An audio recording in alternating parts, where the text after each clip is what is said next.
Coming, everyone. We're welcome here to Loving Life Center here at 4 West 43rd Street, and I want to thank you again as we start our small group of growth and leadership. Welcome each and every one of you and those who are listening to a really lively discussion again tonight. Right. We met 2 weeks ago and we had again an exciting and a very amazing meeting. Tonight we have with us Michael Martinez, John Arias, Jorge Coyo Espinosa, and Esteban Galvan. We want to thank each and every one of you. This is in Loving Life Center. There are many activities here, and we're coming here with a small group as one of the events that's coming out of Loving Life Center with Reverend Injun Moon, who's also the pastor national of Loving Life Ministry, and Sunday services at 10 o'clock. And here we always meet at 7:30 in the evening every 2 weeks. We're doing a small group for the sake of processing growth of our own group dynamics with dialogue on leadership. How is each of you doing tonight? Not bad, very well. Okay, I want to start this evening and just by beginning that we can come to know each other a little bit better. In a small group, it's not enough just to say that we're individuals coming together, but we want to develop actually a small group, because we don't have a small group. We're just assembly right now of individuals, but how to ourselves connect better together. Connection is very, very important. And in doing that, dialogue is one of the aspects of the tools in the process of connecting with each other. So I'll ask this question of each of you, each of us, because we're all in the colloquium. I am That's right, facilitator. And tonight, Rebecca would promise to be here with us, and she called me. Her mother is delivering. Lily is delivering tonight, so we wish much success to Lily. Okay. So now the question I present before our group is in our colloquium tonight is purpose. What is your purpose in life? Okay. Who wants to begin with saying something about that? You know, I always wanted to, from a very young age, it's interesting. And I'm learning to see that I'm not the only one that had this purpose, but in my life, I always wanted to be a great father and a great husband. Those from age 5, like from such a young age, you know? So that, I feel that's my life's purpose, absolutely. Okay. Okay. Recently I feel like I want to do something that makes people happy. So I've been writing stories, short stories. And although it's not so easy, but so far a couple of stories people responded very well, and they told me, please write more, because we like your story. So this year especially I want to write more stories. And my goal, purpose. So and in a long time, I want to do something that can impact people's life. If it's writing or something, but right now I feel like through writing I can be that impact for people, that I can offer that.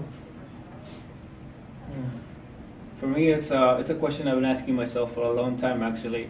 Since I was 16 or even further, I always thought about how once we died, who's left to remember us, and that's our family members. But once our family members died, then who's left? No one. No one will ever know that I was alive, that I existed, and that really bothers me. That really, I never. For some reason, that thought gets me upset, and it makes me wonder why people don't ever think like that. Why people don't want to ever push themselves to create something or do something that will help our society or help people to be like Martin Luther King or Gandhi or Malcolm X, for these great people that help our society grow and become better. And I feel like that's something we all need to drive for. But the thing is that I still don't know what I want to do. I'm still not sure how I'm going to help society or my people. But it's a question that there's always in my mind, and I'm trying to educate myself with philosophy or psychology, trying to educate myself to reach my purpose here, because I still feel like I haven't found the answer yet. Very good, very good. Is expressing my meaning that I have found in life, and that is being able to share love with others, and not only in a personal level, but also in a societal level, seeing that the society can change, and where there's a change and less poverty, less racism, less war. So that's what I would hope that we could also do when we have our discussions, be able to see more, like you might say, more focus upon change. And it's something, huh? What do you think about what people are saying? You know, what do you think what each other, about, do you have any reflections what the other person said? About one another? Sure. About other people? Here, right Us here. here. Yeah, right here. You want to start? Go ahead, Michael. Well, for me, like right now at this point of time, I've been thinking a lot about like Jorge, like finding someone that I can mother have, you know, like because I think Plato said that it's a story about the Plato wrote that about how human beings were split because we were supposedly together, we were one being, but Zeus fear our power, our greatness, what we could accomplish, so he splits us off. And now we go through life trying to find our other half, trying to find our other, you know, someone that completes us, someone that makes us happy or like fulfills us. And for now, that question I've been thinking about for like the past month, because all I've been doing is like studying or reading and stuff, and I haven't focused much on my own like personal like happiness, something like that. I don't know how to say it, but right now I'm like with Jorge, thinking about like finding someone to be with and stuff like that. Not, supposing I have allergy to water. Okay. So, But you know what's beautiful? we've had it happen that we give someone something that we choose, but they don't want it. Yeah. Or they can't take it, so what do you do? So that's a very good question. I think even if you don't accept, or you know maybe because you can't, because you don't like what I serve you, I still enjoy it. I still feel happiness because I'm giving you. I'm not doing it so that you can return to me a response that is however it may be. I'm doing it because simply me. I think it's such human nature. When I give you something, that already makes me feel happy already. Wait, hold on. I mean, the Jorge, purpose. you're a little bit taking. You're presenting a little Buddhism to me, because in this sense, because for instance, let me share one time, I was delivering fruit to the Reverend Injun Moon's father in East Garden, and I was delivering fruit, and it was the papaya, and I was delivering all these fruit, and then I found out I delivered the fruit from Hunts Point Market. Did you? But the fruit, the papaya, was from that time from Haiti, but he only likes papaya from Mexico. So I had to go back and return. Had to go back and return that papaya. I felt, oh, this is my offering. Why shouldn't I give? You know, gee, you know, you should take it. This is my offering. This is what I did. But I thought, wait a minute. I searched my heart, and I was thinking, really, I should really. Who am I pleasing? Myself or this person? Right. So what I did is I went back to the Last Point Market and I returned that unopened box of papaya from Haiti, and in return I came back with the papaya from Mexico. And so in a sense my gift was completed from that side, that point of view. Right. Okay, and even for myself, because I learned that. Really, who am I trying to satisfy? Because we want something in return or feel happy about. We should help others because it's our duty. We feel like it's our responsibility to help those that are less fortunate than ours. And we wouldn't want anything in return, like love or gifts or anything. Just do it because we have to. And it's so great because I always like I don't like when people threaten people. If you don't go to church, you go to hell. Then you're doing, or like I'm sorry. The example was I want to do good things because I want to go to heaven. Then you're doing it for the wrong reasons. I feel like you're not doing it because you want to help others. Because you're doing it because you want something in return. And that for me is always something that didn't fit well for me. So for me, like when I give a seat to a stranger on a train, it's usually a woman, of course. I don't want her to give her the wrong impression. Like I want to like go out with her or something like that. I just give the seat, and go further as possible because I don't want her to think, oh, he's just trying to like it's normal for her to think that, especially in New York, but to think that I have alternative motives. So when I try to help others, I try to make sure that I don't give the impression that I So was. then you're presenting from yourself, but mostly from yourself, because Emmanuel Kant's not here today. But thank you for mentioning this fellow and philosopher. But that it's giving without reward, without payback. Right. Okay. Without expecting a reward. Yeah, and we talk about happiness. I feel like we live the way we live, and eventually someone would notice, and they will see something in us, and they will want to be with us. I don't know. Like that's how I see it. Like I feel like I'm myself, and there are certain people that don't dislike me for the way I am, and that's fine. I don't blame them. And there's certain people that like who I am. So just be yourself, and eventually there will be someone that likes you for who you are. My experience is that when you give, it's easier to keep giving if you receive some type of gratification. If the only response you receive after you give something is just nothing, it's easier for you to get disinterested and not want to do it anymore. We help giving. My experience is if I have a choice of two people who I want to serve or love, I will tend to serve the person who I know is going to return something to me back. Like for example, I picture myself every day. What's true? Let's say it now. Can you wait? I think it's true what John said about how it's easier to continue giving to the person who returns to you. Like I picture myself every day. Like I mean, it does feel like you said, Esteban, more complete. The happiness is more complete when the person whom you're giving something to returns praise or gratification, or they themselves accept it so well. I mean, but I didn't get any praise or gratification, any kind of recognition from Reverend Moon when I gave that fruit. I left it right in the kitchen. Okay. But the fact of it is that the direction that they know, and the one Japanese sister, she mentions here that this is what is desired. Something without. But I want to just slow down a little bit. When we started out, and none of you asked me, and that is, why purpose is even important. We did jump right into it, Right. without even asking ourselves, why is it important to even have purpose?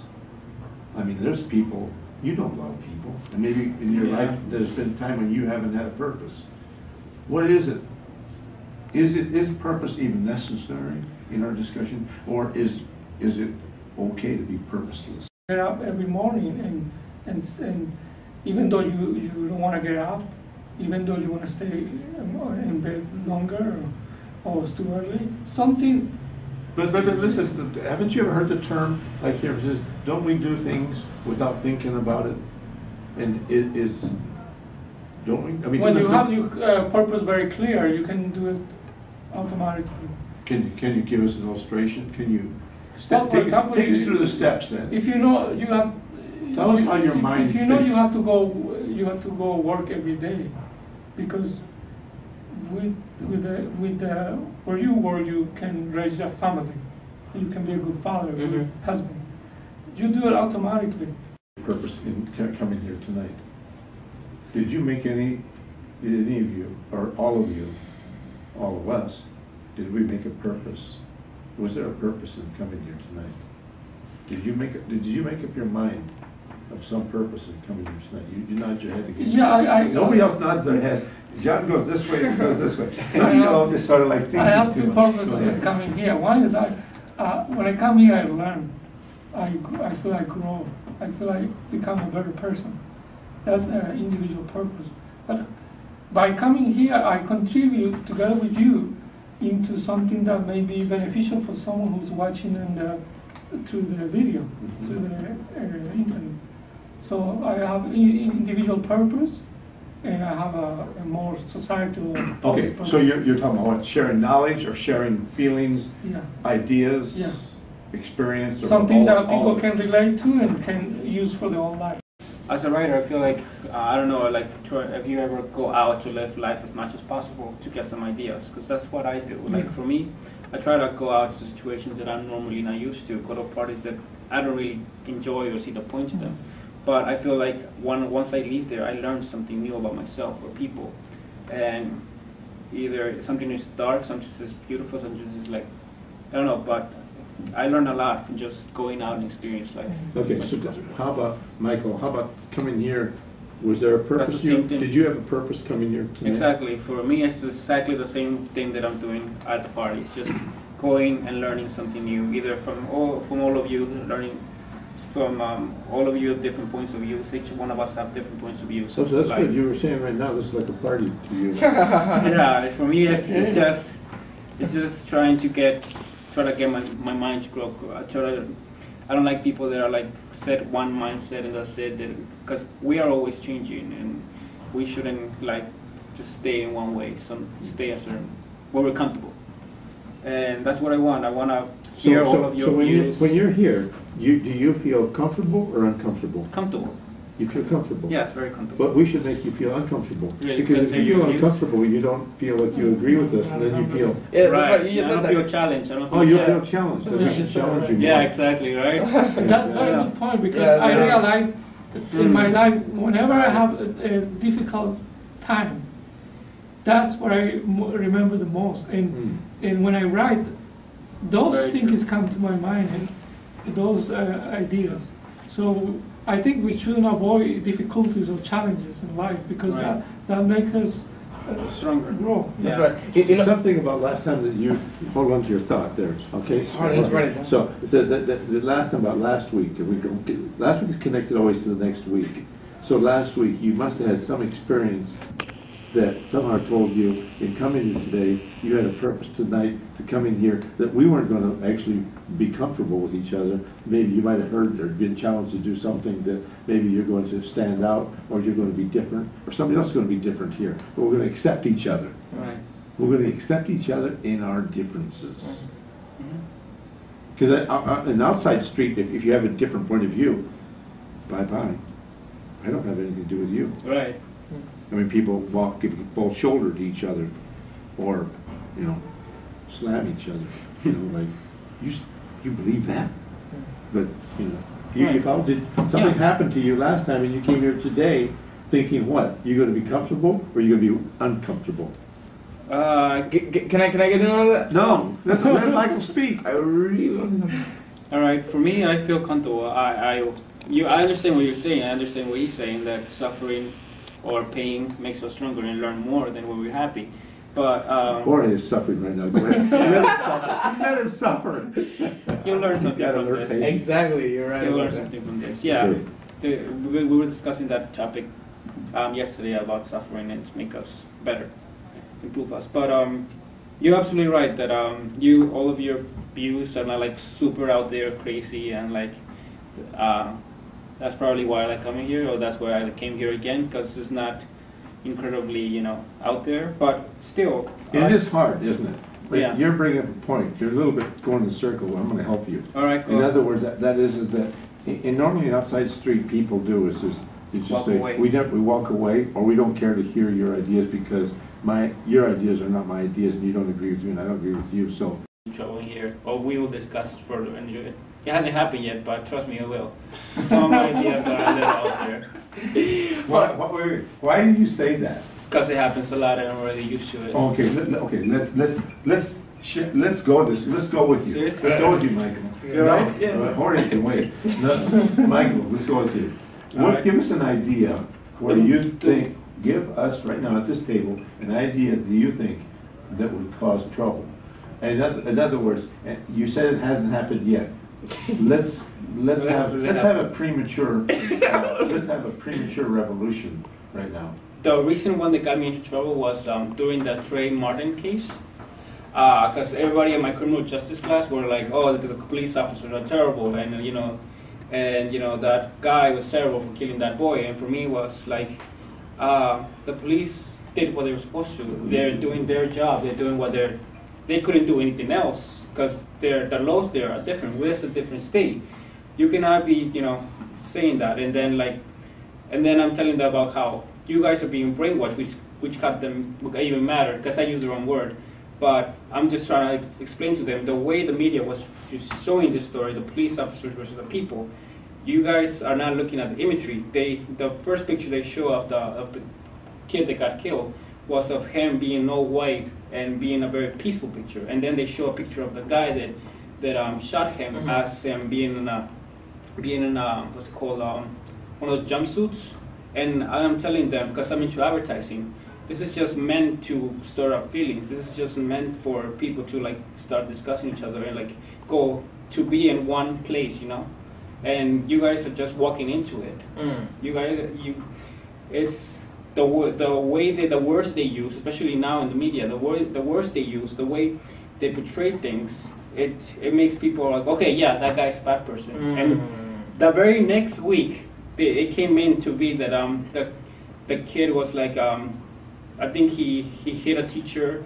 They show a picture of him with gang signs without a shirt on, and they show the Trey Martin guy was stuff like that. Finally, it came out, and then the media was being attacked for not giving up the whole case, talking about how he did they only show a portion of the video. When they asked him to describe the person who was on the neighborhood, he said it was a black man.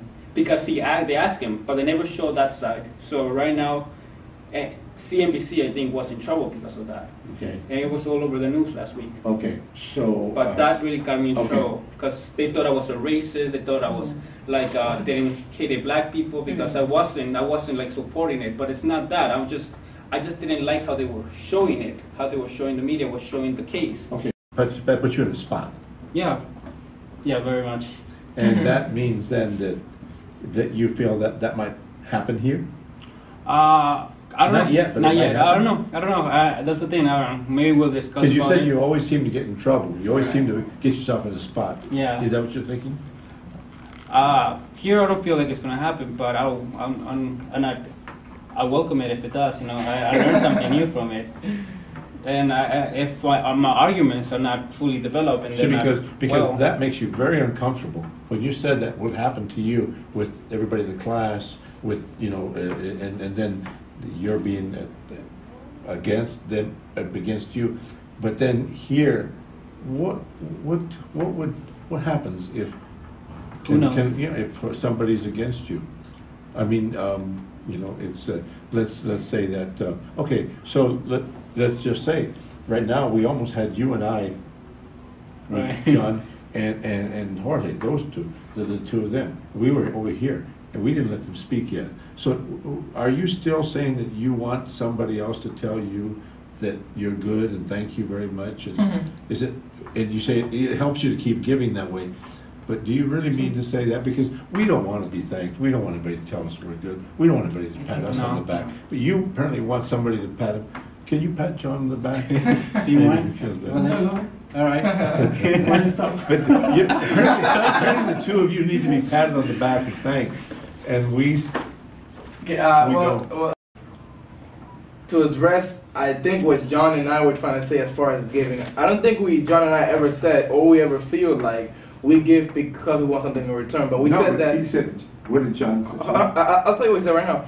John said that it's difficult to keep being interested in giving when someone doesn't return, And so I'm like, okay, that's true. I think initially, you give to someone and you're not giving, I'm not saying we initially give to that person because we want them to return whatever, gratification, praising, whatever. Not because of that, but as time goes on, it becomes extremely difficult. Maybe not extremely, but it does become more difficult if they do not at all, return anything to you. So what's important? to all of us? Is it important to us all that we understand the nature of giving, or do we understand the people that we're giving to? Nature, okay, I guess. Wow. Both have they both have certain responsibility. The giver to give without with all his heart, and the receiver to understand Yes. the motivation of who is giving me. That is. If he understands that, even though he's not receiving what he really wants or needs to receive, he will appreciate the whatever. Perfect. Like Exactly that. what I was thinking. Wow. Okay. And but Wow. sometimes the receiver, like you, I think your grandfather, may not be able to understand the motivation of whoever sent the basket before he said, "Don't touch it." Yes. Much of the motivation of people who handing out these baskets Yeah. are very condescending, are very patronistic. They tend to want to, they think, oh, you're so needy, you're so poor, you need help. It just means prophetic. I may look poor, but I'm not poor and I don't need your help. I think for your grandfather, he was in his own country, so he had the right to respond the way he responded. But if he's in America, I think He was in America. Okay, so in that case, I think he has to. After what? I think he has to take more in consideration that I'm not in my own country, and or I don't have enough roots here to ask for my culture to be accepted yet. We cannot say to the American people, please accept the Hispanic culture by force. It has to be something that will be naturally. Natural, right. But wait a minute, But for what is me- American then? What is it to be American? For me, like, since I study about America, okay, and like, I used to be really mad at this country, or like really mad of when I was 16, because I was learning. That's when I like kind of lost my faith in everything at 16, and everything changed for me. And I was very angry about how the United States is your country, and this is not your country, because, I'm sorry, it's going to be very angry, I'm going to talk very like negative right now, but you stole this land from Native Americans. Not only that, you stole it from my people, Mexicans. Not only that, but you also enslaved people. This country is like just on the bodies of it's on top of bodies of so many people. And it has such a negative history. And then they're talking about the American dream. The American dream, you only accomplish this because of killing, slavery, and only because of this you're high. You're such a high up. Not only that, but the American dream doesn't everybody like you don't have to be American to want the American dream. You don't have to be American to want a home, to want to be to feed your family, to be live comfortably. I think everybody has that dream, Right. and then American possess it and say this is the American dream. I feel like everybody wants that. Wow. Doesn't matter what country you're from. Wow. And for me, like, remember when I talked about how having a purpose, not being sure. For me now, it's kind of becoming like helping my people, because I feel like we are seen as very low, Mexicans or Mexican Americans. I went to a very expensive restaurant with my friends, and who's serving them, who's cooking? Mexicans. And the meals were so expensive, and I didn't show it, but I was very upset about how they're treating my people, how they're showing them on the news, and how they're benefiting from us now. The food cost is so much, and they're getting paid half the amount that, even less than what the restaurant makes. Like what they make in a week, the people probably make in a year. So connected It's to a new what kind you're- of slavery. What you're saying, Michael, and what John, you're saying something about that we have to know, because the grandfather mentioned he needs to know that he's not in his culture, and then you talked about the American culture. But isn't American culture, are we talking here about what makes the American, I do think that we're talking about the old American culture where it came from Europe, and the old American culture, which was trying to dominate everybody else and teach us, you know, that a certain value system, which we're saying though that now has to bring in other elements, other people who will make America what America is meant to be. That's what I mean. I was wondering about this because then, as the Mexicans or as the, you know, people, Hondurans or A way to communicate with two others. That's why it also pissed me off that my mother doesn't speak English, and she's been living here for I don't know how many years. And she has to know, because how the hell she's going to understand other people, how she's going to understand what's going on around her. I understand the whole being prideful when that you speak Spanish, I get that, but also like learning how to communicate with others is not a bad thing. No, it's not. It's not bad. Yeah, I get that. I'm just. You know, I mean, I don't think it's bad at all. I think So you received what the professor said today as being at the way it came in, the way it was, the way it came out from him at the moment. It was her. It wasn't appropriate.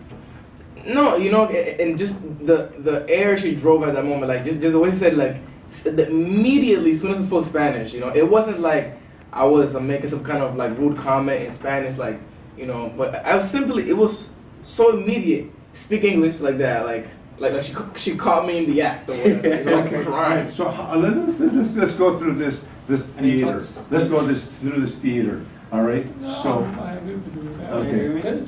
Because I've seen some people. Let's talk about Spanish people. They come here and they're so proud of their culture, which is okay. But because they're so proud of their culture, they don't learn English. They don't know who is the president of the United States. Even American. Let alone the vice president. They don't know. It's almost like they're still living in their country. Wow. And that's what upsets me. If I'm living in another country, at least I try to understand that culture. Right. So I can relate to the people of that culture. I get that. That's a very good point. okay, let's go with the professor today. Okay. How could have that been handled differently? You know, I think. In other words, both from Jorge's side and also from the teacher's side. The teacher says to Jorge, you know, speak English. That's what she said? That's exactly what she said. That's exactly what she said. Exactly. How did she say it? She said Tell us how she said it. I told you, like, Say it how. imagine. Put I the mean, emotion. she imagine. It's like I told you, she said it in a very quick way. Like as soon as I spoke Spanish, she kind of like reminded me. No, tell us how. Say it the way she did it. Okay. Speak English like that. That's all.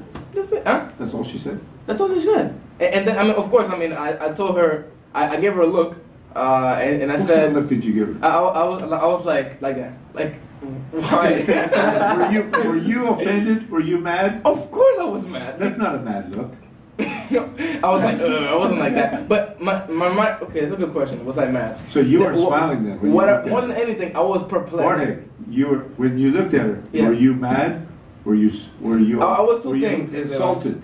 I wasn't.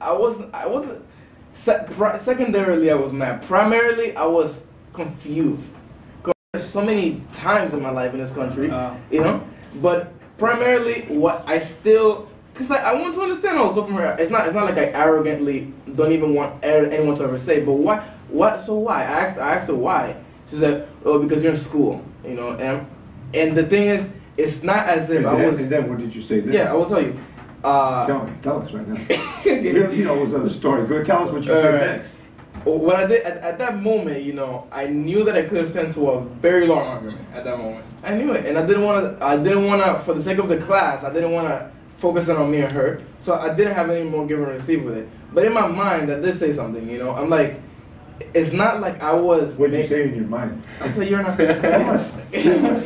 It's not like I was raising my hand and kind of like under my breath I said something in Spanish or whatever. So her mentioning, you're in class right now, so you gotta speak English, you know, as if what I said in Spanish was relating to the class. It was so personal, such a personal phrase that I said to my friend, you know. So it was completely irrelevant her mentioning that. But what was relevant? What was going on in your mind? Your mind said, "I'm out of this class." No. What did you say? just stirred me up about some feelings, and it would be good for our class. If you want, I can give a presentation about what it brought back so many of my ancestors and my feeling experiences that I've had in this country. I want to thank each and every one of you tonight because we really got going here, and we're not ended. But the time is run short tonight. We have to. I've been given the signal, and I want to just say that this was good tonight. I mean, we it may seem to you that we don't have a real conclusion, because in the small group, we don't have to always look for the quick and solution. But what we want to do is ourselves stir up some discussion, and a lot was stirred up tonight. And because because we stayed with you about the uncomfortable, going from the comfortable to the uncomfortable, and we went on, and then you invited us to really like ourselves to express ourselves, and then you shared a really very real situation, and as much as you didn't want to really talk about your feelings, but this is what in a small group is taking the risk and saying, you said it may come up, but it came up for Jorge tonight. It didn't come up for you. It might not come up for you, but Jorge got. We encouraged you. We plucked your feathers. What we wanted to do was to really share it, and you brought out a feeling that was really controversial for you and had conflict. And in the small group, we're saying it's okay with the conflict because we want to really pose a situation, an issue, and see what are the options, and if we agree or disagree. And it's really, I want to thank each and every one of you tonight, and it was very good. And this reading I shared with you, take it home, and also what is love. I want to thank each and every one of you. I want to thank Jorge, I want to thank John, I want to thank Michael, and thank you for being here tonight. And I want to close by saying, just say something, maybe take about 10 seconds to say how you felt about tonight. It was good. I liked it. A lot of good ideas were shared. Yeah, I felt today we connected very well, and we didn't agree at some points, but it was very live conversation. I felt I was able to inherit a little bit of everyone. Oh, you're so cute. All right. And B, I'm so grateful because each of you really don't shy from controversy and from the hotness of this conversation, and I really love that we tonight could discuss. We had some very controversial issues. I'm glad, and that we can always have peace in our heart. And I want to thank each and every one. Remember that only takes a spark to get a fire going. Thank you very much from here at Love and Life Ministry at 43rd Street Small Group, and we'll see you in 2 weeks. All right. All right.